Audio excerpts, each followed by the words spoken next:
Assalamualaikum warahmatullahi wabarakatuh.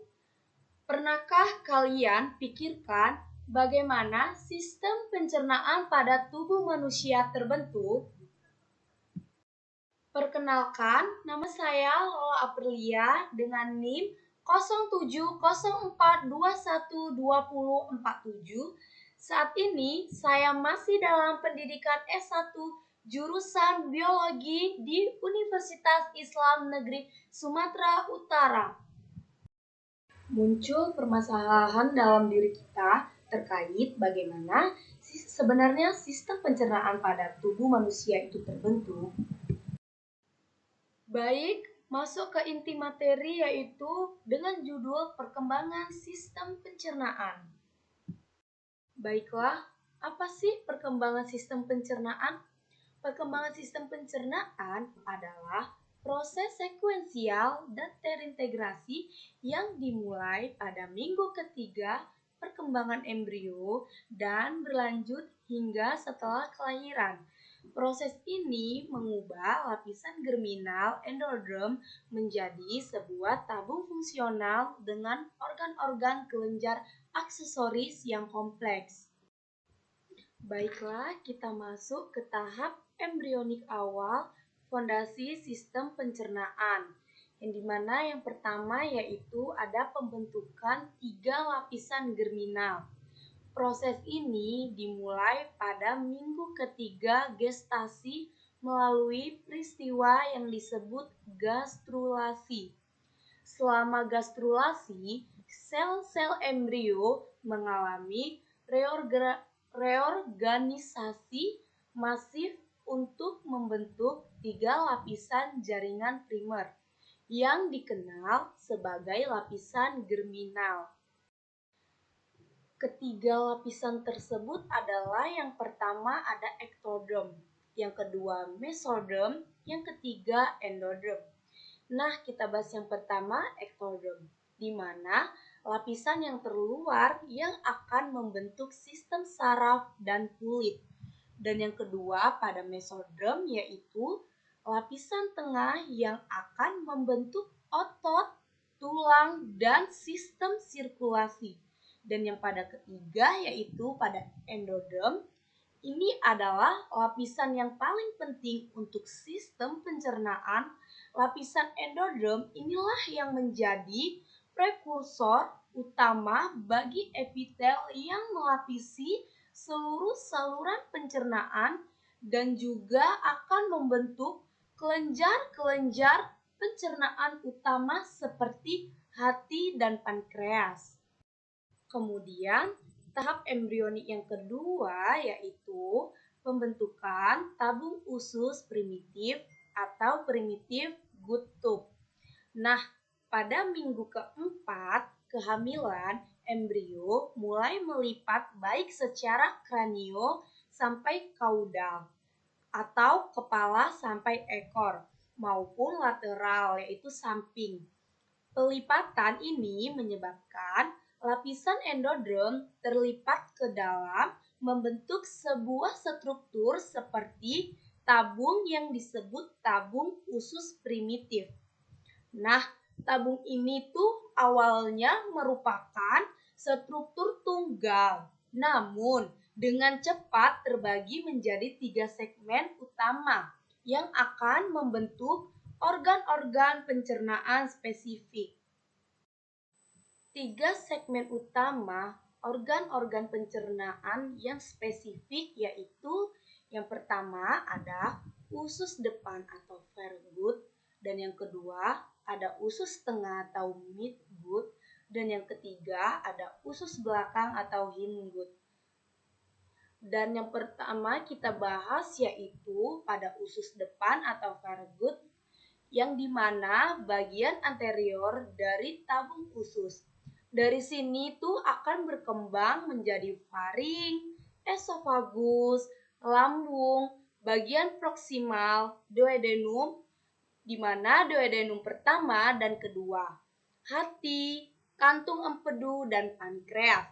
Pada yang kedua, usus tengah, yaitu Bagian tengah dari tabung usus ini akan membentuk bagian distal duodenum, duodenum yang ketiga dan yang keempat, jejunum, ileum, cecum, appendix, kolon, ascendens, dan 2/3 proximal kolon transversum.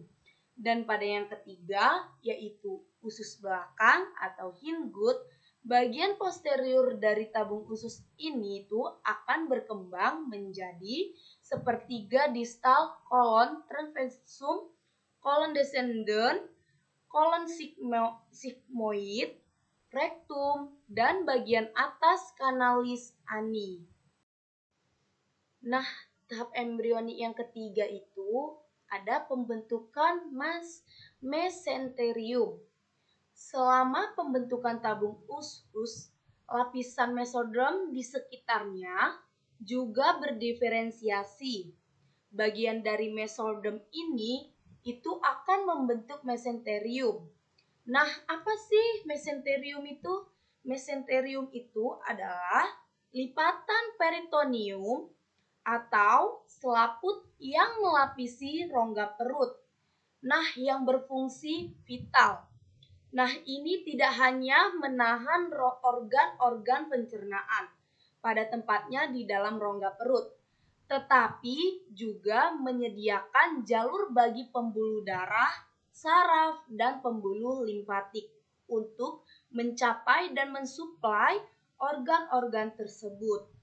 Baik, tahap embrionik yang keempat yaitu munculnya tunas organ atau organ Butz. Nah, seiringnya dengan pembentukan tabung usus, pada tahap ini kita mulai melihat tonjolan-tonjolan atau tunas-tunas kecil yang muncul dari dinding endoderm.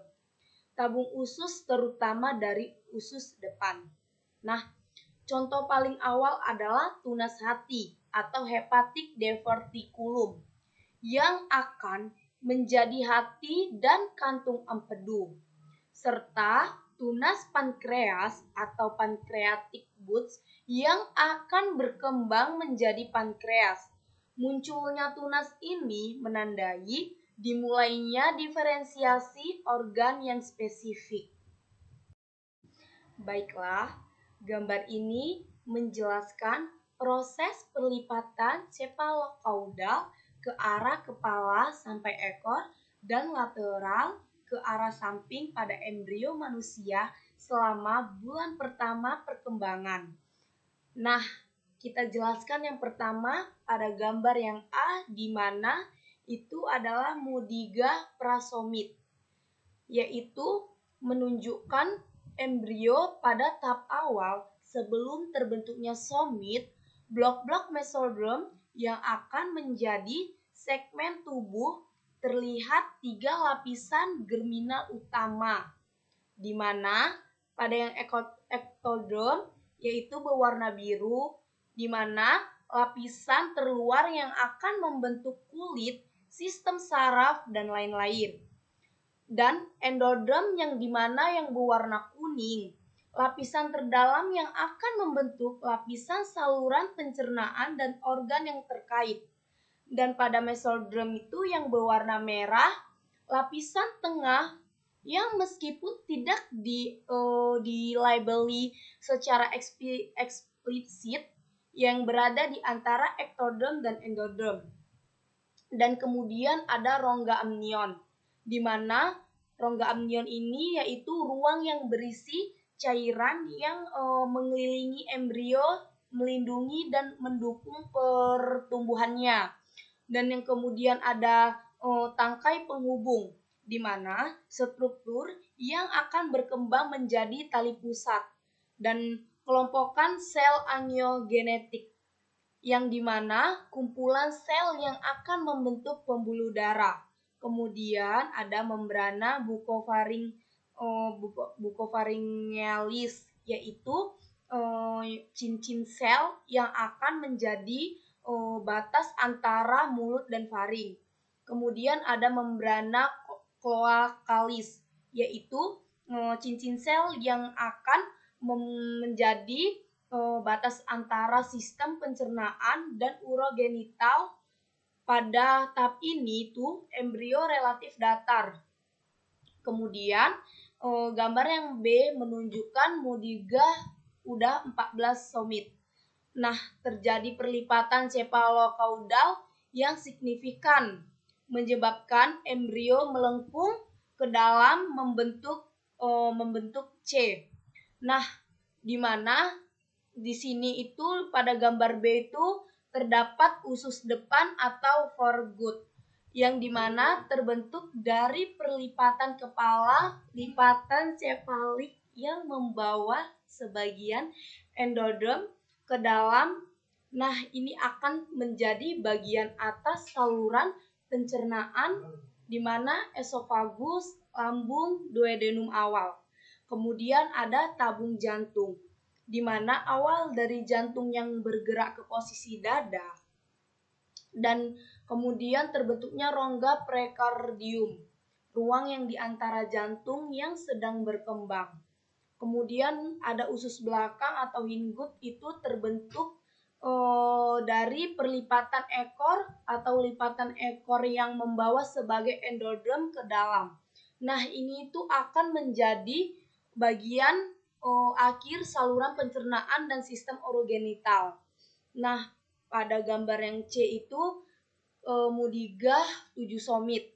Nah, proses pelipatan tabung jantung semakin menonjol dan berada pada posisi yang lebih ventral atau pada depan. Nah, membrana bucopharyngealis dan cloacalis itu tetap ada sebagai batas. Nah, pada gambar yang ke-D itu akhir bulan pertama. Nah, perlipatan telah berlanjut secara signifikan, baik sefalokaudal maupun lateral. Tunas paruh awal dari paru-paru yang tumbuh dari depan, dan kemudian ada tunas hati, awal dari hati juga tumbuh dari usus depan. Kemudian ada usus tengah atau terbentuknya dari bagian tengah endoderm yang awalnya terbuka ke kantung kuning telur. Kini itu mulai menutup dan membentuk gelung.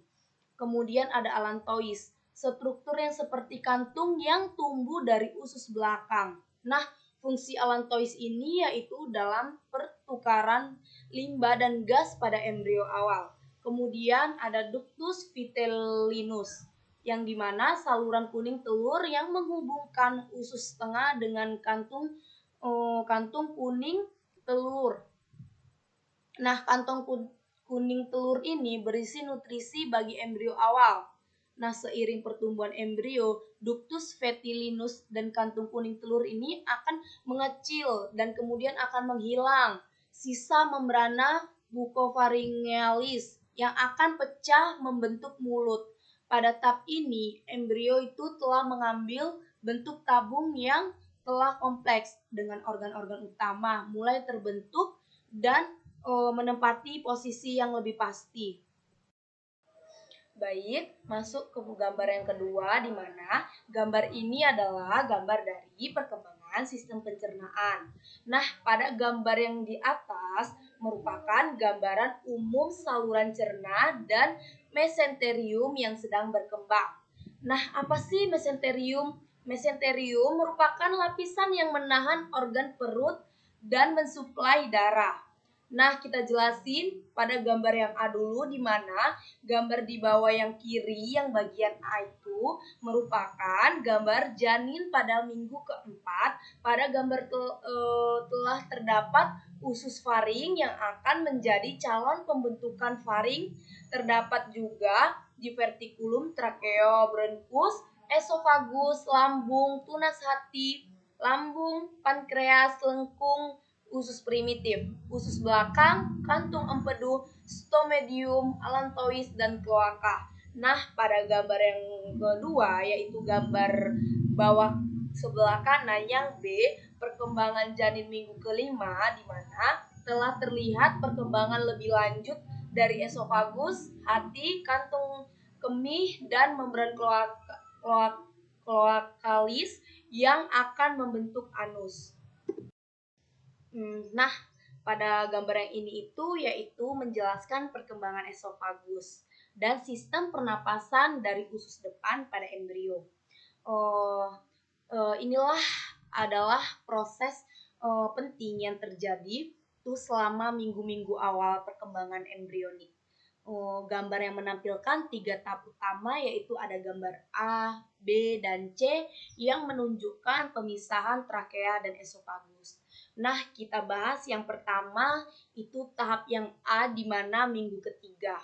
Itu terdapat usus depan atau foregut yang bagian anterior dari tabung pencernaan primitif ini.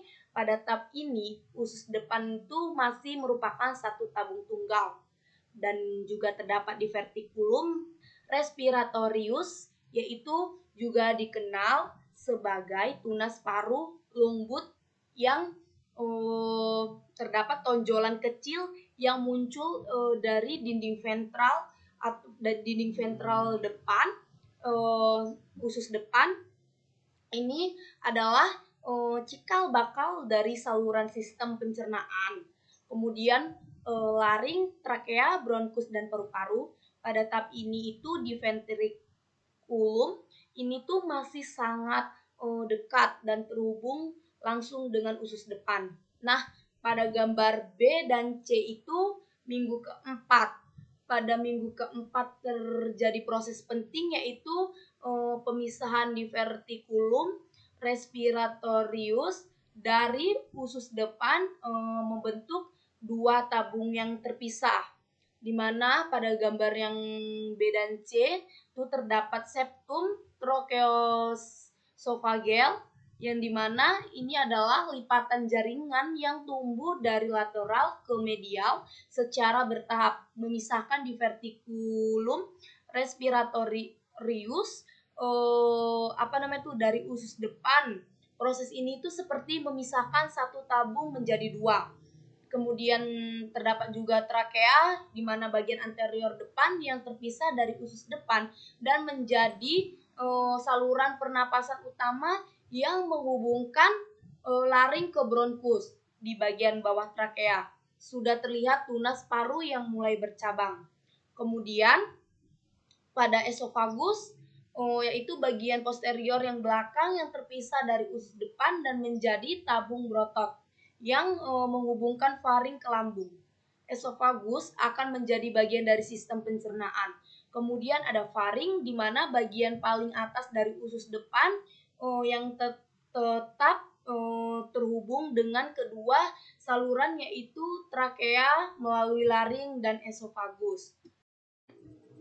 Tahap selanjutnya setelah tahap embrionik yaitu tahap di mana diferensiasi organ dan pembentukan kelenjar minggu ke-9 hingga lahir. Diferensiasi lambung yang lebih lanjut, di mana lambung yang awalnya berbentuk tabung lurus kini tuh mulai mengalami rotasi dan pembesaran yang kompleks. Nah, rotasi ini tuh penting untuk membentuk curvatura mayor atau lengkungan besar dan curvatula minor atau lengkungan kecil, serta membentuk posisi akhir esofagus dan duodenum relatif terhadap lambung.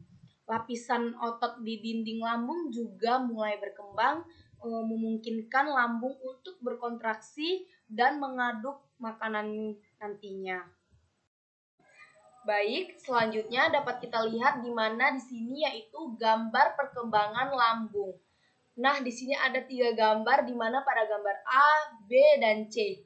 Gambar A dilihat dari sumbu rotasi longitudinal, kemudian lambung itu akan berputar dan mengembang ke belakang sebagaimana terlihat pada gambar B dan C. Baiklah, selanjutnya dapat kita lihat pada gambar D dan E itu terlihat mulai terbentuknya lambung. Nah, pada gambar yang D di mana sumbu anteroposterior adalah sumbu yang membentang diri ke depan ke belakang. Nah, juga terdapat pilorus di mana pilorus atau ujung distal lambung itu bergerak ke atas dan ke kanan. Pilorus juga merupakan bagian yang menghubungkan lambung dan duodenum. Kemudian di gambar D juga terdapat curvatura mayor, di mana yaitu melengkung besar pada sisi kiri lambung. Nah, pada gambar yang E itu menunjukkan lambung setelah rotasi sekitar sumbu anteposterior dan terlihat curvatura minor yang melengkung kecil di sisi kanan lambung. Nah, selanjutnya yaitu gambar perkembangan duodenum. Nah, pada gambar yang di atas yang menunjukkan perkembangan sistem pencernaan, di mana pada gambar yang A itu terdapat tunas duodenum. Kemudian pada gambar yang B itu telah terjadi pembesaran pada duodenum. Pada gambar yang di bawah sebelah kiri yang di gambar A itu menunjukkan kapot pankreas dan duodenum sebelum terjadi rotasi. Nah, di pada gambar yang B-nya itu menunjukkan gambar duodenum dan pankreas setelah rotasi. Di gambar yang sebelah kanan bawah juga terdapat gambar perkembangan pencernaan pada pencernaan. Nah, di pada gambar yang A dan B, di mana terdapat juga tunas lambung pankreas, duodenum, omentum, mayus, dan lengkung usus halus. Perkembangan pesat hati dan pankreas. Nah, hati akan tumbuh dengan sangat cepat dan mulai menjalankan fungsi awalnya. Nah, seperti produksi empedu, yang dimana empedu ini tuh penting untuk pencernaan lemak. Nah, selain itu hati juga menjadi pusat hematopoiesis atau pembentukan sel darah. Nah, utama pada janin sebelum sumsum tulang mengambil alih peran tersebut. Pankreas berdiferensiasi menjadi dua bagian utama. Nah, yang pertama itu pankreas eksokrin, di mana bagian ini tuh akan menghasilkan dan mengeluarkan enzim-enzim pencernaan seperti amilase untuk karbohidrat, lipase untuk lemak, dan propase untuk protein ke dalam usus halus. Dan yang kedua pada pankreas endokrin, di mana bagian ini bertanggung jawab untuk menghasilkan hormon-hormon penting seperti insulin dan glukagon yang berperan vital dalam regulasi kadar gula darah. Baik, selanjutnya di sini yaitu gambar perkembangan hati dan kantung empedu. Nah, pada gambar yang A itu telah terdapat tunas hati dan kantung empedunya. Dan yang pada gambar yang B itu telah terjadi perubahan pada hati yang membesar dan kantung empedu yang telah nampak. Baiklah, selanjutnya kita menjelaskan gambar perkembangan pankreas. Nah, pada gambar yang A, terdapat tunas pankreas yang masih dalam keadaan menonjol. Nah, pada gambar yang B itu di mana pankreas itu telah mulai membesar dan membentuk segitiga. Baik, selanjutnya masuk kepada pematangan fili dan mikrofili pada usus halus. Nah, yang kita bahas dulu yang pertama itu permukaan bagian dalam usus halus yang awalnya relatif rata, mulai membentuk lipatan-lipatan yang kecil yang disebut fili. Di permukaan setiap sel usus atau entorosit pada fili ini itu terbentuk tonjolan-tonjolan mikroskopis yang dibentuk mikrofili. Nah, pada yang kedua yaitu pembentukan fili dan mikrofili, yang ini yang sangat penting karena secara drastis itu meningkatkan luas permukaan usus halus. Semakin besar luas permukaannya, semakin efisien penyerapan nutrisi dari makanan yang dicerna. Proses pembentukan dan pematangan struktur ini bahkan terus berlanjut hingga beberapa waktu setelah bayi lahir. Nah, kemudian kita jelaskan gambar perkembangan usus tengah. Nah, terdapat pada gambar tunas usus tengah di verticulum respiratorium, lambung, tunas hati, duodenum, usus belakang, jantung, ductus petinus, allantois, dan membran cloacalis. Baik, masuk kepada pembentukan bukaan oral dan anal. Nah, yang pertama itu koneksi saluran pencernaan dengan dunia luar terjadi melalui pemecahan dua membran penting. Kemudian membran orofaringel yang memisahkan usus depan primitif dari stomatium atau rongga mulut primitif yang berasal dari ektodem. Nah, pecah pada sekitar minggu keempat. Kemudian bagian kloaka, bagian yang ini terminal usus belakangnya itu dipartisi oleh septum urorektal menjadi sinus urogenital di anterior dan kanalis anarektal di posterior. Nah, kemudian masuk ke membran kloaka, kemudian itu pecah pada minggu ke-7 yang membentuk lubang anus dan urogenital bagian bawah kanalis analis berasal dari invaginasi ektodem yang disebut proktedium atau anal pit. Baik, selanjutnya yang terakhir yaitu gambar perkembangan usus belakang. Nah, pada gambar yang A terlihat usus belakang alantois dan membran kloakalis masih dalam keadaan menyatu. Dan di mana pada gambar yang B itu telah terpisah membran kloakalisnya untuk membentuk anus. Di mana pada gambar yang C itu telah terdapat membran analis, urogenitalis, perineum, dan kanalis anorektaris. Baik, kita akan masuk tahap terakhir di mana tahap perkembangan pasca kelahiran. Nah, maturasi fungsional enzim pencernaan itu, yang pertama itu saat lahir. Bayi memiliki kemampuan terbatas dalam memproduksi beberapa enzim pencernaan, misalnya produksi amilase pankreas dan lipase pankreas masih rendah, yang membatasi kemampuan bayi untuk mencerna karbohidrat kompleks dan lemak dalam jumlah besar. Nah, pada yang kedua, secara bertahap, seiring dengan pengenalan berbagai jenis makanan dari ASI ke makanan padat, produksi enzim-enzim ini meningkat. Ini termasuk peningkatan disakaridase atau laktase, sakrase, maltase. Nah, di usus halus inilah untuk memecah gula serta enzim proteolitik seperti tripsin dan kimotripsin untuk protein. Baik, terima kasih sudah mendengarkan materi yang sudah saya bicarakan. Wabillahi taufiq wal hidayah. Wassalamualaikum warahmatullahi wabarakatuh.